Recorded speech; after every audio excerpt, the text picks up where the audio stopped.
Na verdade, eu estava até comentando com o pessoal que está em sala aqui, que hoje muito que a gente vai fazer é um pouco de recuperar aquilo que a gente viu naquela aula prática. Ou seja, a gente vai falar muito em termos de equipamentos de medição de vazão, que é o que a gente viu na aula prática. Tá? E aí, na aula prática que a gente vai fazer lá no dia 22, a gente vai fazer a aula prática no equipamento que nós não vimos, que é o de calha aberta. Deixa eu ver como é que a gente vai medir a vazão no calha aberta. Tá? Que a gente viu a medição ali em condutos fechados, e depois a gente vai ver a medição em calha aberta. Tá? Vamos lá. Bom, gente, então, tá, medidores. Então, a gente voltando àquela nossa hipótese, né? A gente trabalha numa empresa de saneamento, e essa empresa de saneamento, então, pede para a gente fazer a medição de codificação de vazão de fornecimento de água para a cidade. Então, a gente vai fazer o uso de diversos equipamentos, conforme, né, a localização, vai ser o tipo de equipamento que eu vou ter. Se eu tenho, por exemplo, pontos de fácil acesso, é um equipamento de medição por hidrômetro, que a gente fica fácil de codificar. Se é um equipamento onde eu posso ter, por exemplo, se fosse já um controle, por exemplo, automatizado, contínuo, eu vou botar um equipamento um pouco mais de qualidade melhor, uma placa de orifício, né? Tubo de pitot, né? Bom, o que eu vou fazer semestre que vem, e aí acho que vocês vão gostar, e aí eu vou, claro, que vai depender muito do horário de vocês. Eu quero ver se semestre que vem, como nós teremos a disciplina de saneamento básico, eu quero ver se eu marco 2 visitas de campo, tá? Porque a disciplina de saneamento básico não tem a prática. Então, eu quero ver se a gente marca uma visita de campo na estação de tratamento de água, na ETA e na ETE, da Corção Algéia. Tá? Agora eu vou alinhar com um amigo meu que trabalha lá, para tentar já alinhar no semestre que vem. A gente vê qual foi o mandamento. Tá?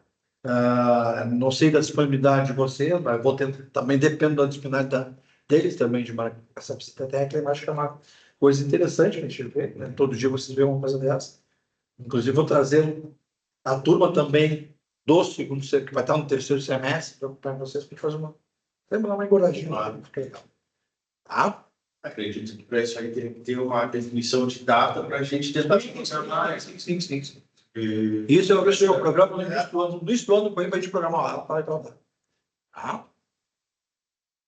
Até de repente, se conseguir fazer as duas no mesmo dia, vão ter que estar fazendo 2 saídas de campo, de repente até a gente consegue. Você tem como fazer isso. Tá? Bom, então nós temos uma variedade de equipamentos, né, para a gente me codificar essa água que está entrando nesse sistema de água. Então, a gente vai discutir, então, que tipo de equipamento a gente vai instalar na nossa estação de tratamento. Tá? Um hidrômetro, tá? Ou um outro medidor calculado. Um hidrômetro seria bom para colocar, por exemplo, na entrada de uma estação de tratamento? Entrada. Como é que entra a água numa estação de tratamento? Então, vou ter sujeira, vou ter... Fica difícil, né? Agora, por exemplo, se eu já tenho uma estação de tratamento onde eu consigo uma canalização homogênea, ou, por exemplo, se eu estou fazendo uma estação de tratamento onde eu estou captando, por exemplo, água de um poço, eu já consigo voltar o hidrômetro. Então, eu tenho que ver qual é a minha situação local, qual vai ser a minha aplicabilidade para aquela situação, tá? Então, nossos medidores. Então, eu vou ter, então, em termos de continuidade, então, né? Ou seja, meu regime de escoamento, tá? Tomando por escoamento forçado, ou seja, aquele que eu oriento de bomba, usando de bomba. Então, eu vou ter o tubo Venturi, que nós vimos lá, o diafragma nós não tínhamos ali, tá? O medidor magnético, eu posso ter o medidor magnético. O fluxômetro, eu até podia botar um rotâmetro, eu não botei o rotâmetro para te falar. O rotâmetro, ele é basicamente, tá? como um hidrômetro, só que ele é no sentido vertical, não horizontal. E um hidrômetro que nós vimos. Está me chamando de desesperado. Temos o grito.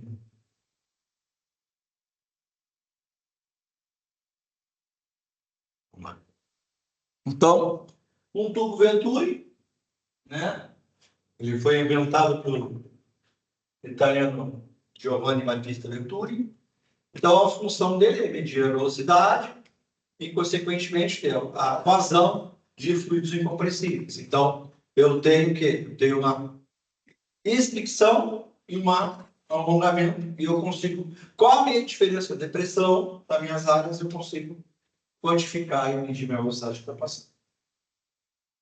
Tem um rangezinho e eu consigo fazer exatamente a minha escala de velocidade conforme a pressão está passando e com relação à área desses meus pontos de distinção. Isso tudo baseado na equação de continuidade de Bernoulli. Tá? Diafragma. Eu tenho uma placa de orifício, então nessa placa de orifício aqui vai passar um fluxo, então eu vou ter justamente pela área e pela espessura, eu consigo medir a minha pressão do fluxo.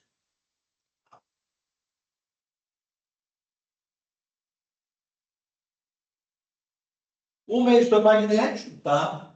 Eu tenho, através da lei de Faraday, vocês se lembram de princípio de velocidade de magnetismo? Não? Velocidade de magnetismo, Faraday. Faraday não era da capacitor, não? Na verdade, a gente notifica campo magnético pela unidade de Faraday.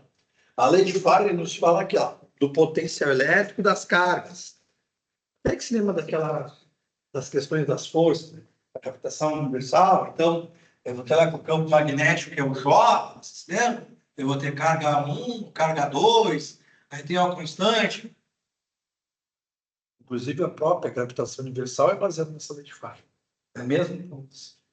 Então, o que ele me diz ali? O mesmo magnético, através da lei de Faraday, básico, ele mede a velocidade do condutor que se move proporcional à tensão que ela é auferindo uma boia.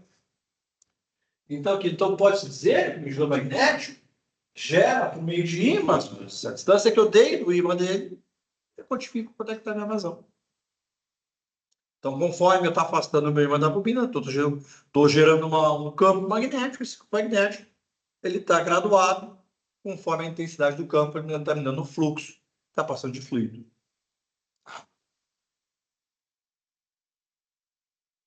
Um fluxômetro, ou seja, que é um rotâmetro. Então, um modelo geralmente empregado em medições de vazões gasosas, mas como estamos acostumados, então, eu, por exemplo, posso medir um centro de gás, né? Então, ele funciona como um fluxo. Temos o rotâmetro, que é o medidor variável, ou um tipo de fluxo. Exatamente isso aqui. Eu posso medir água, posso medir gás, geralmente é mais utilizado por isso. Porque gasosos, como ele é muito mais sensível, então ele tem menos pontos de atrito, então você tem que ser mais preciso.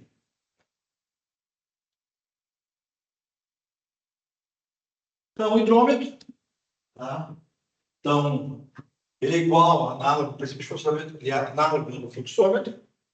Então, ele mede a vazão linear e, através de parâmetros proporcional à vazão, ele nos dá a quantificação dela. Tá? Então, essa categoria se iguala à turbina, tá? Então ele é composto de algumas partes. Né? Eu tenho uma turbina que é movida pelo fluxo de água e move também quando passa o aparelho. Então eu posso ter uma turbina, posso ter uma engrenagem, que é onde as pás se movem, né? E nós temos também um registro que eu vou passar agora parte a parte. Uma coisa que é interessante, né, da gente discutir. Ela mede só água ou mede água e ar? Pega tudo. Pega tudo. Mas é que tá, depende, tá? O ideal, o que é? Era ter um purgador de ar. antes do relógio, tá? São Paulo é lei. As concessionárias de água têm que colocar um purgador de ar, de ar antes da medição. E quem é que mexe nisso? Quem é que manda nisso? Município. Porque o consumo de água é outorga municipal. Então, o município, quando faz o seu contrato, deveria obrigar a concessionária de água a fazer isso. Mas o impacto disso no consumo hoje, qual seria? Cara, hoje, pelo menos, tá? As interrupções de 15% a 20% do controlador acontece. Mas já tem agora umas válvulas retentoras, né? É tipo um fluxostátil, né?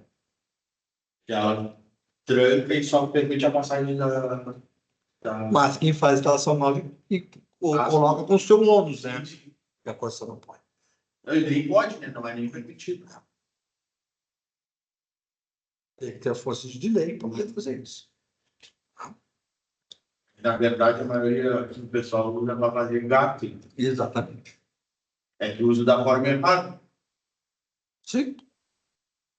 Bom, quando tu vê a concessionária de água, né, fazendo distribuição de água em bairros de baixa renda, né? Com umas mangueiras azul muito vagabunda, tu te apavora. Ali o que tem de perda de água é um absurdo. Absurdo.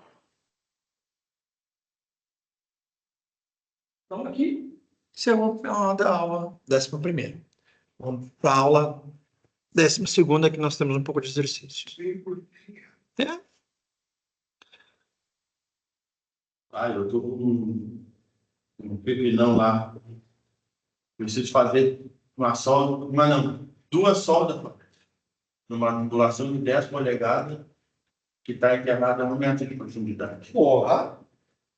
Eita cacete. Só que aí tu imagina, ali na brasqueira, atrás da tua peças. Tá. Ele é um banhado. Sim, tem que botar. Tu vai ter que botar a linha para poder fazer rebaixamento. E aí, da outra vez, eu tive que fazer só uma boca de lobo superior e já passei um trabalho. Agora não, agora a minha solda vai ter que ser na. Vai ter que fazer um cordão no anel todo da tubulação. Já pedi escoramento, já pedi tudo. Vou ter que abrir por causa da erosão, botar uma bomba para drenar, só que aí eu tenho que. Além de eu safar a tubulação, eu vou ter que safar assim, no mínimo 50 centímetros de água baixo. Pelo menos. Pelo menos. No mínimo. Aí eu pedi uma serra sábio já para eles cortar na sábio. Mas aí tem que biselar, fazer então isso tudo. E aí eu. Só que aí agora eu vinha no carro pensando, né? Eu vou fazer, vou botar a bomba dali. Não vai dar, não. Porque é um banhado, se eu vou largar ali, é tudo ligado. Pode até secar, mas eu vou botar a lagoa, vai subir e já vem a logo. Não, tu vai ter que, na verdade, tu vai ter que observar a previsão do tempo, né? Principalmente com sentido de vento que normalmente vive da lagoa, predominância de vento. Mas se vier o vento sul, já tô ralado. Tá rolado. Já tô ralado. Ainda mais que Só daí me diz, como é que o cara prevê alguma coisa nesse tempo que tá? tu vai ter que jogar muito com a sorte que tu tá fazendo. Veio o TK100 para mim agora, desde segunda-feira eu tô parado, não consigo trabalhar. O vento não permite. Hoje eu consegui lançar uma situação. Só que aí agora, eu acho que eu estava pensando lá, porque eu tenho um trecho entre um ponto de conexão e o outro, eu devo ter uns 60 metros. E o outro, do outro lado que eu tenho que fechar o anel é final de linha. Eu vou abrir os 60 metros linear, tá? Não vou fazer quadrado.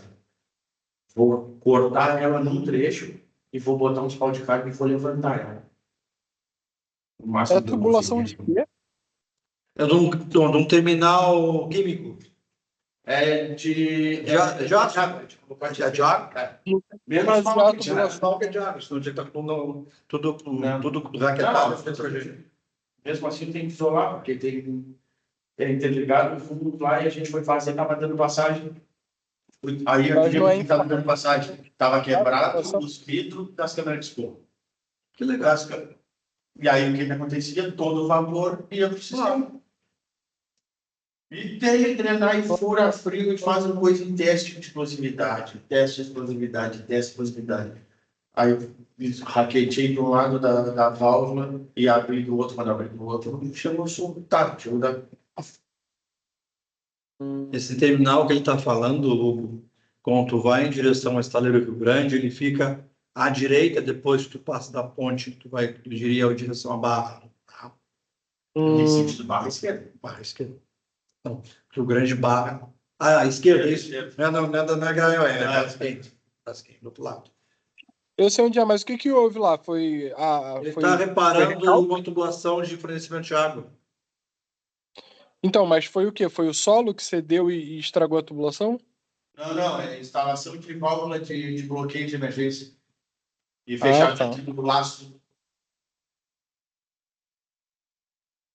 Doideira, né?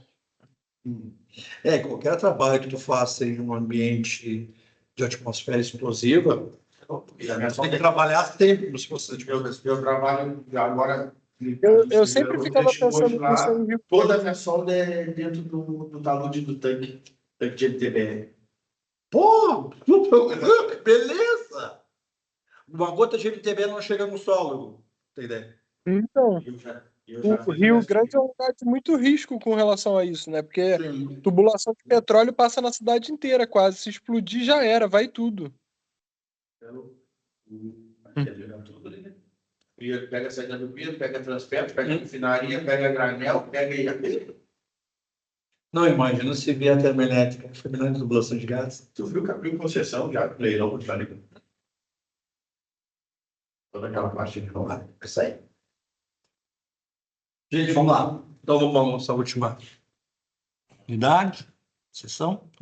Tá, então, hidrometria aplicada. Então, dada a importância da avaliação de hidráulicas, então, principalmente na estação de tratamento de água, foi o tempo da pauta.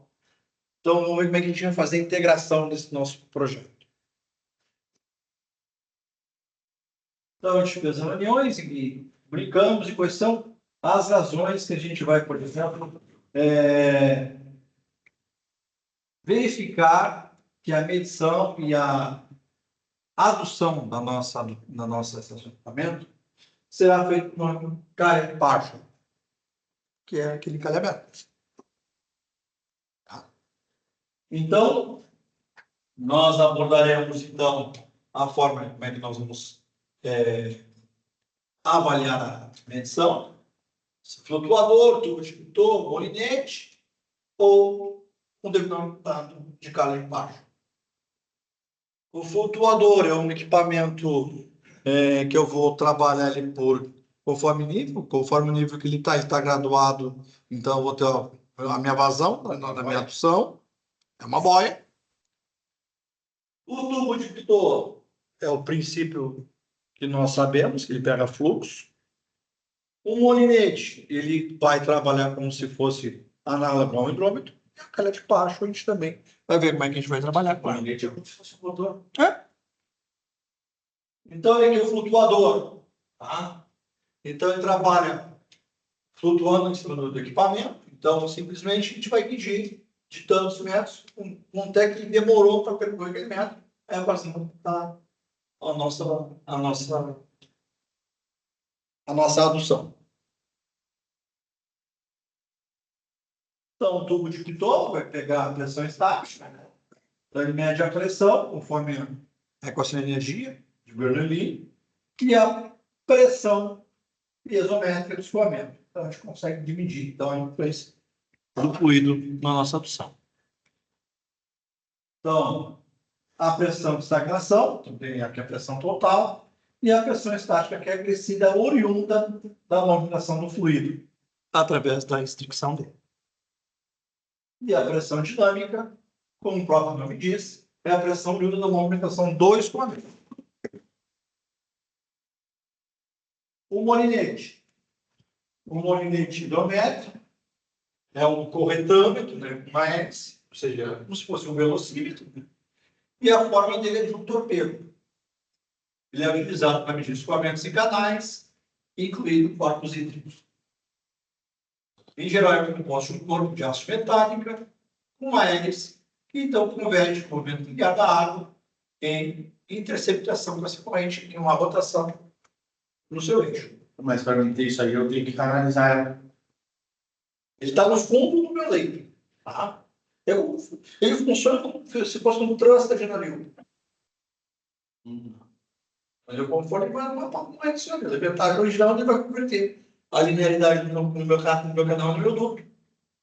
Tem uma velocidade de rotação e ela é convertida em fluxo. Ah, mas aí, se eu tipo, no leito grande eu botar, dependendo do tamanho, ele vai medir água por amostragem. Por amostragem. Isso é bom quando faz quando tem uma seção conhecida, que fica fácil de fazer. Como a gente está tratando com adução, por exemplo, eu não poderia, por exemplo, determinar a velocidade do canal do Histórico do Rio Grande com um equipamento desse. Porque no nosso canal, eu só tenho como te dar a velocidade em pontos. Por exemplo, é o caso, a praticagem, eu não sei se deve ser parecido com esse para te dar a correnteza. E a praticagem, quando te dá na posição, na praticagem. É, porque às vezes ela está vazando, mas a correnteza está voltando. É que nós temos algumas características aqui, né? Aqui é, O nosso está enchendo por cima e vazando por baixo. aqui é atípico. Eu falo que não adianta. Tá? Eu sempre brincava, agora estou fora da área da navegação, quando eu fazia draft, né, eu dizia, olha, quem faz draft, Rio Grande faz draft de qualquer parte do mundo. Porque tu tem que coletar água em 3 pontos diferentes e 6 pontos diferentes na água. Para tu ter a densidade média da água. Tu tem que pegar meia nau do lado do cais, meia nau fora do cais, na proa e popa do navio. Cada hora volta uma água diferente. Eu já peguei caso de estava um navio na Bianchini, e aí medi a densidade, o navio tava com 50, acho que era 59 mil toneladas de soja, não quantidade dessa. E aí a barra fechou, por causa do tempo. Estava vento sul, né? Isso aqui é muito vento, a parte fechou. Ó, nova avaliação só vai de manhã. Tá, o navio estava com 12 metros e 6, né? Porque a 12 19 calado. Aí o agente do navio, vamos completar até 65 mil. Tinha calado para isso. Aí eu disse, tem certeza? E se a água vira na noite? Ah, não vai virar. Ele botou mais 9 mil toneladas. Resultado, no outro dia, 7 horas da manhã, sentado. 5 rebocadores para tirar do costado da Bia aqui. Demorou 2 dias para tirar. Só tirou com um do cada um. E aí, demorou hoje. Só que aí a demolição já partiu do navio. Opa, porque quem mandou botar foi o agente do navio. Que sentada na graxa. Sentado na grade. Que sentada na graxa. Bom, vamos ver se.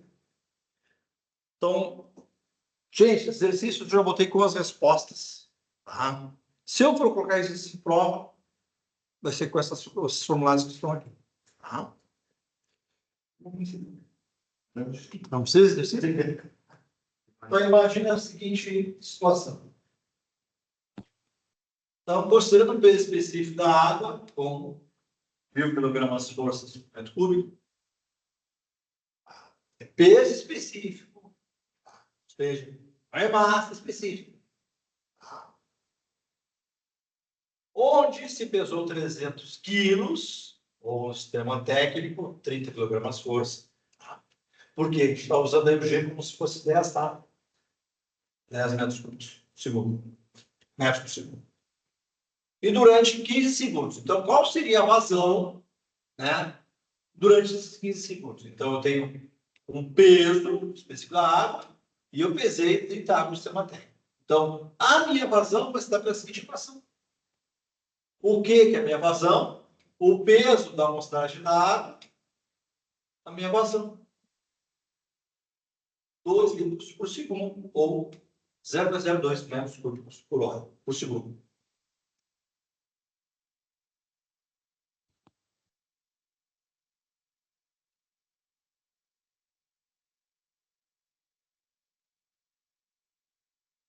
Pela hidrometria, então, na solução, eu vou usar aquela formulaçãozinha lá nosso livro atrás. Exemplo 2. Eu tenho um orifício de 17 centímetros instalados em um cano de ferro fundido de 250 milímetros de diâmetro. Produziu uma diferença de carga piezométrica de 45 metros, ou seja, perda de carga. Determinar a vazão do encanamento. Então, vou usar essa nossa formulazinha aqui, tá? Onde eu vou o que é? O D é o meu diâmetro da tubulação e meu Dzinho é o diâmetro do meu furo. Oh, que legal, olha a rateada que eu dei aqui, ó. Eu botei o slide depois. Tá? Então, direto. É só forma direto. Tá? Aplicação de palma.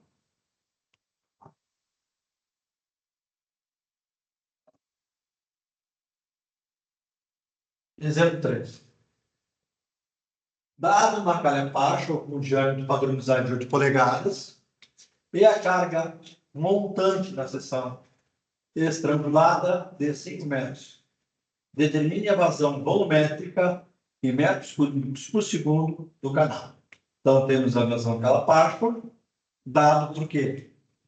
A vazão, a minha extensão e a minha perda de carga e o meu I.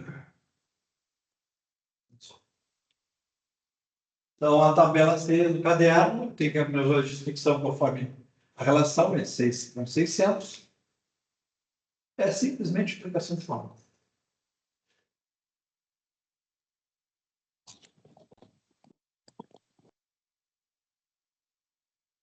Distribuição de água. Determine a vazão distribuída linear por metro de água, né, de uma pequena comunidade cujos dados são os seguintes. Uma população de 2.900 habitantes, aonde o consumo per capita é de 150 litros por habitante dia. Isso aqui é um consumo bem razoável, tá, gente? Geralmente é isso que se calcula para unidades residenciais classe C. Tá? 150 litros. Isso aí. E fosse menos também. Você acha que fosse menos? Não. E sabe onde é que estava o consumo disso aí? Onde é que tu acha que estava o consumo? Banho, louça, coisa que se encheu. Descarga. Vaso sanitário. Vaso sanitário. Dependendo da tua bacia sanitária, tá? Elas fazem o sinfonamento. Tá? Ou seja, acho que vai embora. De 8 a 15 litros. Por uso. Bacias mais velhas, que tu não tem o botão duplo, aquele, que é o do número 1 e número 2, aí tu tá fudido. Então, uma hidra, então, meu Deus. Aí tu tem a opção de tu regular a abertura dela, né? Sim, mas aí se tu ficar com a... Acidificado, ó, esvazia. Eu já vi prédios residenciais, tá? Com caixa d'água de 5.000 litros. E toda a água embora porque tinha uma entrada de ar irregular numa válvula de descarga. Eu tô vendo um filho pequeno, um banheiro na frente, foi, apertou e trancou a boia do coisa. Tá? E não... Quando veio, só fui ver, porque no outro mês chegou a conta d'água, veio 600 conto. E a média da minha água ali é 100, 100 e pouquinho, sabe? E aí eu fui ver que enfiaram o banheiro que estava trancado. Façam uma conta de padaria. Tá? Vamos arredondar, não vamos nem ao céu nem ao inferno. Vamos dizer que é uma caixa d'água, uma caixa de descarga, a gente tem que passar sinfonagem com 10 litros. Quantas vezes tu dá o banheiro por dia? Eu não sou parâmetro. Caramba, pelo menos umas 4 vezes. Média de 4 a 5 Pra vezes. milhão, mais 5. Então vamos botar umas 5 vezes por média. Cara, já foi 50 litros, né? Mais louça, mais banho. Se dizer que é o que tu falou, daqui a pouco esses tem dois, tu ainda. Tu divide, né? Um é 13 e outro é 6, se eu não me engano. E aí tu. Então, a gente não. Então, quando for fazer uma construção de uma casa, casas populares, vocês podem ver que vai ter uma caixa d'água lá de 250 litros. Casas, nível caixa de 500 litros. A reserva hídrica, para mim, tá, é uma caixa de 1.000 litros. Não tem problema de fornecimento. Como a gente sabe que, dependendo da região, eu posso ter uma falta d'água mais prolongada. Por exemplo, se fosse em Bagé, eu ia fazer uma caixa d'água de 2.000 litros, pelo menos, né, cara? A Bagé, o cara deve ser obrigado a ter uma cisterna. É fora de parâmetro. Caixa Bagé é fora de parâmetro. O que é o que Na verdade, a gente não tem essa ideia, cara. Porque o cara era para ter cisterna aqui também. Claro que é. Até se a gente pensar por uma questão de construção sustentável, o que era para se fazer? Né? Era para se coletar água de chuva, né? Um sistema de gradeamento, colocando uma cisterna, clorar essa cisterna, não como água potável, mas para quê? Para usar para fazer sinfonamento de água sanitária, né? Para utilizar, por exemplo, em lavagem de roupa, lavagem de pátio, lavagem de casa. Eu sei que lavagem de roupa pode ser muito Aqui em casa a complicado. gente reutiliza, Fabrício. Show de bola. Aqui em casa a gente reutiliza para encher a piscina. Aqui tu é rico, eu sou A rico. gente usa as calhas do nosso telhado dão na piscina. A gente enche a piscina com água de chuva. Mas, por exemplo, como é que ficou agora na questão dessas queimadas aí? Afetou Não, vocês? até que aqui não chegou. Não, mas a gente Meu a pai, gente limpa igual, né? Faz decantação, tudo. o Só que meu a pai, água da chuva vai toda pra piscina. o meu pai tem água, tem casa no cassino, mora no cassino, tem piscina. Tá? Ele foi conseguir limpar a piscina, ele faz 15 dias. Mas porque tu Não dava vencimento? Não dava vencimento? Então, eu te expliquei, cara, ele me perguntou, pai, desiste, esquece, tu vai só gastar barrila, mas nada, esquece. Quando parar de vir a queimada, tu vai lá e trata ela. Não, ainda tá. É só botar de fora. Então, tu tem esse problema de que áreas onde eu tenho grande incidência de material particulado, dependendo do que eu vou utilizar, não consigo fazer esse tipo de uso. Sabe o hotel cassino lá onde tem carne nobre? Sim. Tu sabe por que ele é mais alto ali? Aquele degrau de recepção do troço ali? Hum. A parte de baixo toda da recepção, o salão do café da manhã ali do restaurante, fica ali tudo ali embaixo é uma cisterna, cara. Não sabia. Hoje reformou, há um tempo atrás, quando me avisou que eles têm que ativar. Mas, cara, por isso, ela é bem mais alta. Bem alta. Ela é quase 1 metro do chão. Quase 1 metro do chão. Toda a parte de baixo da recepção ali, pega um pouco do coisa, é uma cisterna. Só que, na verdade, uns quase 20.000 litros ali. Se não mais. Dentro da profundidade. Eu estou dizendo só pela área, Sim. da profundidade que é. Se não mais. Vai precisar ainda. Mas isso é uma coisa que tem que estar sempre clorando, né? Sim. Claro, tu não vai usar para potabilidade, cara. Tá clorando para não ter risco de ter proliferação. Mas aí tu vê como já é uma situação que era uma função antiga. Sim, cara. Sim, porque eu lembro muito tempo atrás, tem que troço. Uma função antiga e hoje o cara. Eu me lembro de ir na pote dar um shot com 16 anos, cara. Faz tempo isso. Quase 40 anos. Meu Deus do céu. Vou deixar para falar que dá muito tempo. Então, vamos lá. Então, como é que fica esse cálculo? Então, o que tem? Primeiramente, né, a gente tem ali o total da população, tá? E a gente pega o quê? O coeficiente de cada uma desses consumos. Esses coeficientes são tabelados. Tá? E a ordem do funcionamento 24 horas por dia. Então, olha aqui, ó. Então, calculei os meus coeficientes, o número da população, a minha vazão de consumo por dia, de cada um. E aqui o que é? Eu estou passando por segundo. Então, a minha vazão tem que ser 9,44 litros por segundo.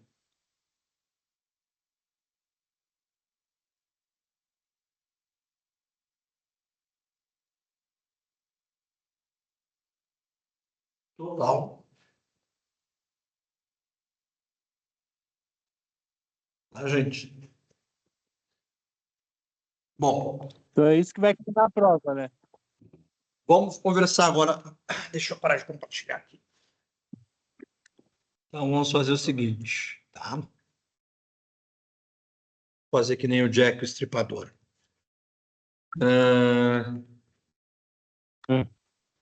Então, a nossa aula prática fica para o dia 22, então, tá? Que é a próxima sexta-feira, não é? Porque sexta-feira que vem é feriado. Então, dia 22 seria a nossa prova. Mas eu acho que seria interessante a gente fazer essa aula prática no Colégio Aberto. É um equipamento diferente, tá? Vocês nunca viram, tá? É diferente mesmo. Tá? Eu não sei se a FURG tem um equipamento de medição desse. Acho que não. Porque esse equipamento custou, acho que, cara, a gente comprei faz uns 6 ou 7 anos. Na época foi 12 pau, acho. Foi barato. Tá? Bom, então eu tenho uma proposta para vocês. Como a gente coloca a prova no sistema, né? O pessoal que está viajando fazer também vai estar viajando. Então, o que é a minha ideia? Não fazer a prova dia 29, que seria na outra semana. E sim deixar a prova para vocês marcada para o dia 22, só que eu mantenho a prova aberta durante 24 horas. Então, por exemplo, eu vou abrir a prova não às 19 horas, no dia 22, porque nós estaremos em aula. Então, por exemplo, eu abro a prova para vocês fazerem no dia 22 às 21. Ah, professor, eu não quero fazer de noite, vou fazer no outro dia. Então, eu vou permanecer com ela aberta, tá? Até o quê? Até as 22 horas do dia 23. Por que às 22 horas do dia 23? Porque quando vocês começam a fazer ela, vocês têm 2 horas para fazer. Então, se eu botar ali das 22 horas, o cara vai começar, vai chegar meia-noite para cortar a prova. Então, eu vou deixar do dia 21, desculpa, do dia 22 às 21 horas, até o dia 22 às 23 horas. Então, para aquele cara que começou a fazer às 21 horas, tem as 2 horas eu vou poder fazer. Tá. Pode ser assim, ou vocês preferem fazer lá dia 29? E aí de forma Pode. híbrida? É melhor. Sim, porque eu vou, porque assim, ó, aí eu coloco a mesma prova que vai estar no portal, é a prova que vai estar impressa para quem quiser fazer presencial aqui dia 29. São as mesmas questões. Claro, lá no portal eu embaralho a ordem de execução. Tá? Então, a minha questão é se vocês querem fazer a prova desde 29 ou dia 22.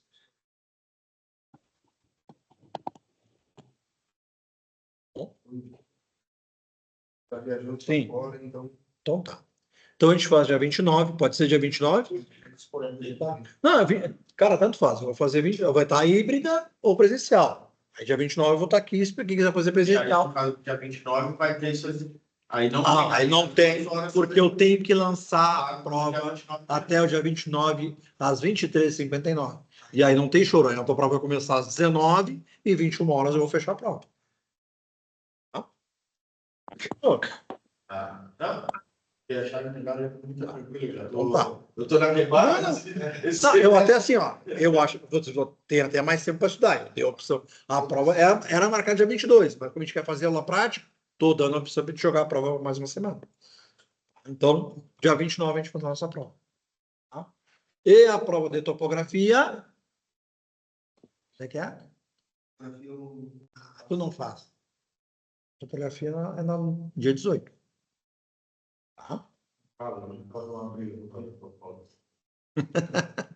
Ô, senhor, aquele projeto de extensão lá, vou entregar agora, no final de semana. Cada terça-feira. É tu e o Hugo. É até dia 12. Fiz as palestras hoje na escola lá. Pô, legal. É legal, né, cara? A gente sente o retorno que a gente dá para a Não, sociedade. é muito legal. Aí quando o pessoal da escola mandou uma declaração lá, com o timbre da escola, com carinho, assinatura da diretora. Show de bola. Ah, vamos botar lá. É isso aí. É isso aí mesmo. Não sei quando é que sai a nota no final, não sei. Eu não sei quando é que eles batem. Isso aí é projeto de extensão. Tu não farás nesse, mas farás no próximo. Tá? Porque nós tiramos na tua grade. Começou Tá. Aí hoje aqui eu já. O que é mais? O que é o projeto de extensão? Tá? O projeto, antes até 2023, tá? na verdade, deveria ter sido já implementado nas faculdades já em 2020, mas como teve a pandemia, o MEC postergou. Antes, quem fazia extensão universitária era obrigatório apenas para quem era universidade. Então, se eu tenho faculdade, não era obrigatório fazer extensão universitária. Desculpa. Mas aí o MEC baixou uma portaria que todos os estudantes em ensino superior no Brasil têm que cumprir extensão acadêmica. Ou seja, e 10% da tua carga horária do teu curso de graduação tem que ser feita em formato de extensão universitária. E assim, A extensão, o que que é? Parte que tu aprende na faculdade, tu tem que converter em palestras para a comunidade. Seja numa escola, seja num centro comunitário, numa igreja, dentro da tua empresa, pode fazer, tá? E o que que é isso? Ele pega os teus conhecimentos e ele alinha com os 17 Objetivos do Desenvolvimento Sustentável da ONU. Então, vai ter parte que é empreendedorismo, parte que é sustentabilidade, outro que e é... aí o tema vem pré-definido, a gente... Tu tem o tema e aí tu escolhe como é que tu vai dar aquele tema para onde tu vai Quantas palestrar. horas? São 70 horas quando tu tá fazendo. São 70. É assim, ó, o curso de vocês são 3.600, são 360 horas da extensão, dividido em quatro semestres. 80 horas. Porque ele considera confecção, relatório, uma palestra de 1 ou 2 horas, e depois vai ser confecção do material. Professor, uma dúvida. Eu acabei fazendo que um compilado dos temas, os dois, fazendo os dois projetos ao mesmo tempo, né? O 1 e o 2, e juntei os dois numa apresentação só. Mas os relatórios São separados. são separados e muda o enfoque de cada um dos relatórios. Sim, mas não tem. Porque se tu botar os dois relatórios iguais, eles vão te validar os dois. Tá, mas, Eu estou te dando a real. tá, mas a mesma declaração. Não, tudo bem, mas aí o teu relatório é o enfoque que tu está dando. Sim, sim. Aí tu vai estar, ó, esse relatório foi para esse tema.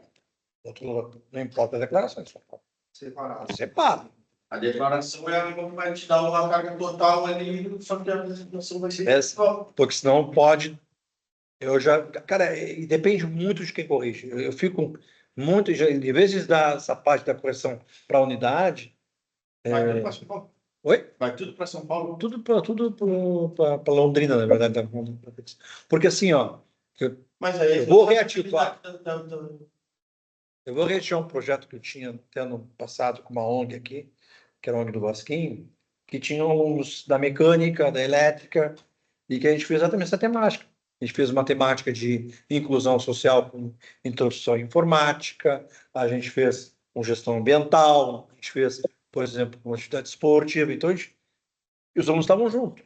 O pessoal estava fazendo forrando as casas com... Aquele do Giro Sem Fronteiras. O que aconteceu? Mas aí não tinha, ali era voluntária, não tinha extensão ainda. Ah, O que aconteceu? Cara, os alunos fizeram, cada um fez o seu relatório, assim, ó, a mesma temática, e teve tutor que deu aprovação integral, teve tutor que aprovou o mesmo projeto. E aí, qual é o critério? não tem. Mas é subjetivo de quem corrige. Não, peraí. O cara está fazendo matemática. A gente colocou que o relatório está na temática. Foda. Então, depende muito de quem pegar para correção. E aí eu não tenho como te dizer o contrário. Tá, e aí esse relatório tem que ser assinado pela instituição que tu fez. Tu tem que colocar um depoimento. Tem um depoimento e aí o depoimento coloca no teu anexo no teu relatório. O relatório no formato um template que vem pronto no portal, tu só vai preenchendo. Tem um PDCA com os passos. Lá no inicial. Nesse não, Só encaminho. só encaminha. Então, assim, eu fiz umas fotos lá e eles vão ver que a foto do mesmo dia. Isso no mesmo dia. Não tem problema. Para garantir das próximas